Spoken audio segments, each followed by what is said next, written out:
दोस्तों नमस्कार, एक बार फिर से स्वागत है आप सबका हमारे इस नर्सिंग पब्लिक ब्लॉग के चैनल पर और इस वीडियो में। दोस्तों आज का वीडियो बहुत ही महत्वपूर्ण होने वाला है। जैसा कि आपने थंबनेल में देखा कि 14 जुलाई, जी हाँ दोस्तों, 14 जुलाई के बाद जो होने वाला है या जो हो सकता है वो बहुत भयानक हो सकता है अगर ऐसा हुआ तो दोस्तों 14 जुलाई के बाद क्या हो सकता है जाने हमारे इसी वीडियो में। आज 14 जुलाई के बाद भारत में मच सकती है तबाही। तो दोस्तों पूरी जानकारी के लिए ये वीडियो पूरा जरूर देखें और जानें कि किस वजह से मच सकती है तबाही, आखिर क्या कारण हो सकता है। तो चलो दोस्तों बिना देर करते हुए वीडियो को करते हैं स्टार्ट। बने रहें हमारे वीडियो में हमारे साथ हमारे इस वीडियो के अंत तक। और इसके साथ साथ अगर आप हमारे चैनल पर नए हैं, पहली बार आए हैं, तो कृपया हमारे इस चैनल नर्सिंग पब्लिक ब्लॉग को सब्सक्राइब करें और वीडियो को लाइक करें और शेयर करें और कमेंट में हमें ये लिखकर जरूर बताएं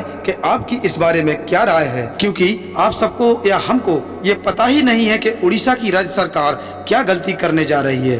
क्या गलती नहीं बल्कि इतनी बड़ी गलती करने जा रही है कि जिसका परिणाम अत्यंत भयंकर हो सकता है। 13 दिनों का पक्ष भी समाप्त हो चुका है और रथ यात्रा भी आरंभ हो चुकी है और रथ से हमारे बड़े प्रभु बलभद्र नीचे गिर चुके हैं। और अब 14 जुलाई के दिन दुनिया के सबसे रहस्यमय भंडार जगन्नाथपुरी धाम का रत्न भंडार खुलने जा रहा है। परंतु महाप्रभु जगन्नाथ जी के अनुपस्थिति में रथ यात्रा में हुए हादसे के बाद बिना शांति यज्ञ के और बिना भगवान लोकनाथ जी के आदेश के यदि रत्न भंडार के द्वार को खोलने का प्रयास किया गया तो वही होगा जैसा कि भविष्य मालिका में आज से 600 साल पहले लिख चुका है, यानी सिर्फ तबाही ही तबाही।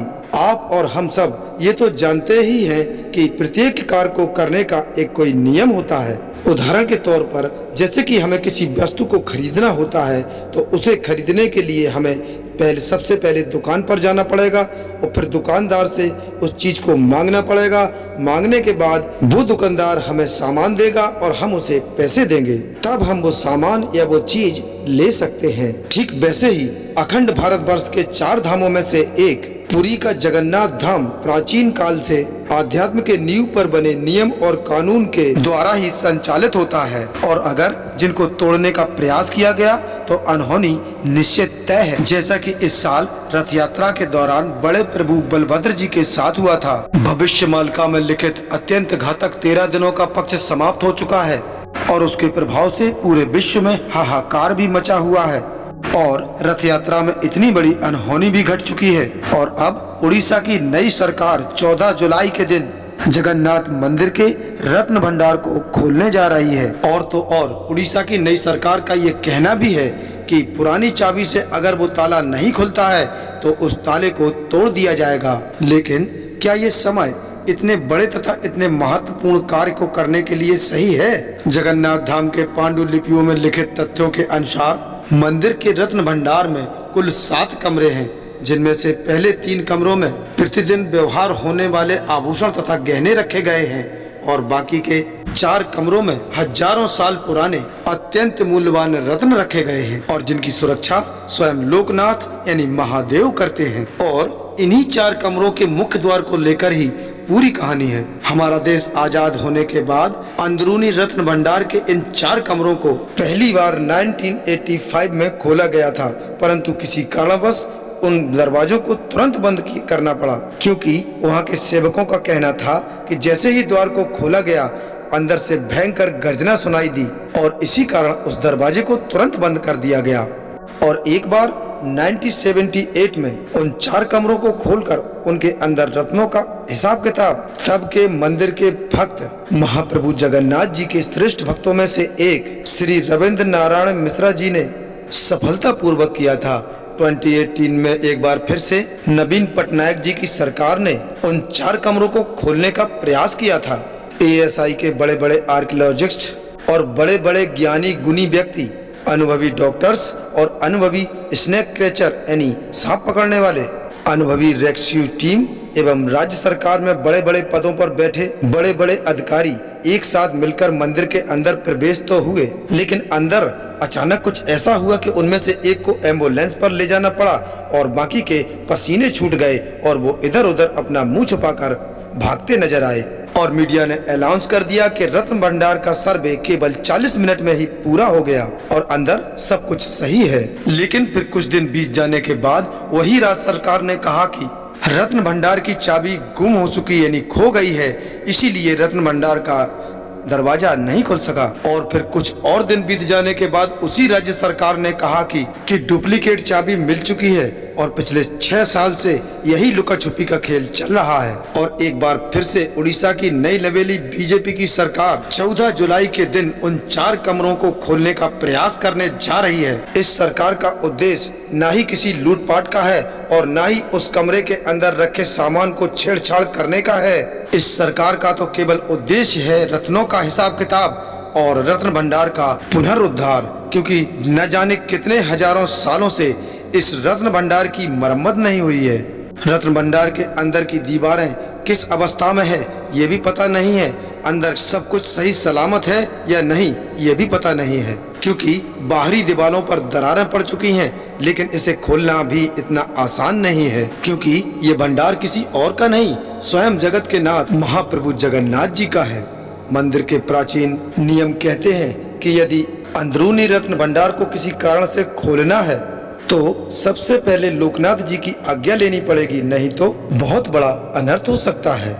त्रेता युग में भगवान श्री राम जब जगन्नाथपुरी के पावन धरती पर पहुंचे थे तब उन्होंने वहां पर एक शिवलिंग की स्थापना करके ध्यान लगाया था और वो शिवलिंग आज भी उपस्थित है, जिसे लोकनाथ कहा जाता है। महादेव जी का ये प्राचीन मंदिर जगन्नाथ मंदिर से थोड़ी ही दूर पर स्थित है, लेकिन आश्चर्य की बात तो ये है कि जमीन के नीचे एक दूसरे से जुड़े हुए हैं। और ये गुप्त बात कुछ गिने चुने लोगों को ही पता है कि लोकनाथ मंदिर में एक गुप्त सुरंग बनी हुई है जो सीधी जगन्नाथ मंदिर के रत्न भंडार से कनेक्टेड है। और ऐसा इसलिए क्योंकि जगन्नाथ मंदिर के रत्न भंडार की सुरक्षा स्वयं लोकनाथ जी ही करते हैं। इस साल रथ यात्रा में श्री बड़े प्रभु बलभद्र जी नीचे गिर गए और इसीलिए इस सरकार को निरादरी महोदय ग्रंथ के अनुसार अब शांति यज्ञ का आयोजन करना चाहिए, नहीं तो उस हादसे का कुपरिणाम बहुत ही घातक हो सकता है। और अभी तक न तो शांति यज्ञ हुआ है और न ही भगवान लोकनाथ जी से कोई आदेश लिया गया है। और तो और 14 जुलाई के दिन महाप्रभु जगन्नाथ जी माँ गुंडिचा जी के मंदिर से वापस नहीं आए होंगे। तो आप ही बताइए, क्या ऐसी परिस्थिति में जगन्नाथ मंदिर के रत्न भंडार को खोलना सही होगा? और इसी विषय में भविष्य मालिका के ग्रंथों में कुछ चिंताजनक बातें लिखी हुई हैं, उन्हें जरा ध्यान से सुनिए। पंच सखाओं में से एक संत गुरु श्री शिशु अनंत जी ने कहा था कि भक्तगण उत्सुक होकर पूरी धाम की ओर देख रहे होंगे।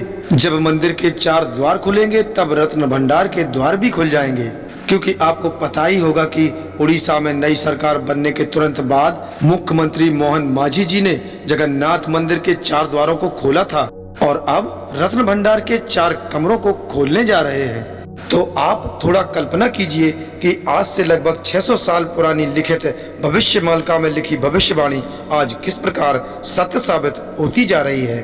और ये बात आज इस चैनल पर पहली बार नहीं बताई जा रही है, बल्कि घटना घटने से पहले महीनों पहले आप सबको इस चैनल पर बताया जा चुका है। पंच सखाओं में सबसे श्रेष्ठ विश्व के प्रसिद्ध भविष्य वक्ता संत श्री अच्युतानंद दास जी ने कहा था कि जगन्नाथ मंदिर में महाप्रसाद का बनना बंद हो जाएगा। 21 दिनों के लिए सवारों सेवकों के कुल में बीमारी फैल जाएगी, अवश्य देखना उसी समय पर। और आपकी जानकारी के लिए बता दें कि सवारों सेवक वही परिवार है जिनके कंधों पर पूरे के पूरे जगन्नाथपुरी के रत्न भंडार का दायित्व है। और ये भविष्यवाणी तब सत्य होगी जब अंदरूनी रत्न भंडार के 4 दरवाजे खुलेंगे, यानी अंदरूनी रत्न भंडार के 4 कमरे। तो दोस्तों, कैसी लगी ये जानकारी और इसके बारे में आपकी क्या राय है, हमें कमेंट करके जरूर बताएं। और अगर आप हमारे इस चैनल पर नए हैं तो कृपया हमारे इस चैनल नर्सिंग पब्लिक ब्लॉग को सब्सक्राइब कर लें और वीडियो को लाइक कर दें और शेयर कर दें, ताकि सच हर घर तक पहुंच पाए। यहाँ तक हमारे साथ बने रहने के लिए बहुत बहुत धन्यवाद। तो दोस्तों, मिलते हैं फिर अगले वीडियो में। तब तक के लिए नमस्कार, अपना ख्याल रखें और हमेशा मुस्कुराते रहें। जय हिंद, जय पंच सखा, जय भोलेनाथ।